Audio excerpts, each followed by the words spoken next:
சில விஷயங்களை நினைவுபடுத்தி, உதாரணத்துக்கு வேலூரில் வந்து அவர் இந்த இதை சொல்லலைன்னு ஒரு குறை இருந்தது. நெஞ்சில் குடியிருக்கும். ஆமாம், அதை சொல்லாமல் போயிட்டாருன்னு. அதை இங்கே வந்து இப்போ தஞ்சாவூரில் சொன்னார் வேலூர் மக்களுக்காக. நீங்க சொல்றாரு வருது இல்லைங்க. இப்போ நீங்கள் அதுலேருந்து என்ன பார்க்கலன்னா, விஜய் ஏதோ பேசிட்டு அவர் பாட்டுன்னு போயிடுறது இல்லை.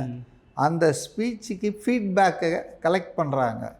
ஜனங்க என்ன பேசுகிறாங்க, அதில் என்ன தவறுகள் இருந்தது, அதில் வந்து ஏதாவது மாற்ற வேண்டிய அம்சங்கள் இருக்குதான்னு ஃபீட்பேக்கெலாம் பார்த்து ஜனங்களுடைய அந்த கருத்துக்கெல்லாம் கேட்டு தான் அடுத்த ஸ்பீச்சை ரெடி பண்ணுறாங்க. அதனால் அவங்க ஸ்பீச் ஒவ்வொரு ஸ்பீச்சும் வந்து மெருகேறதுக்கு காரணம் இதுதான்.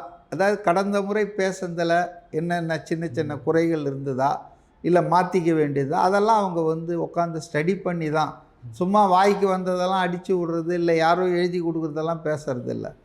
பர்சனலி ப்ரிப்பேர் ஸ்பீச்சுன்னு தான் நினைக்கிறேன்.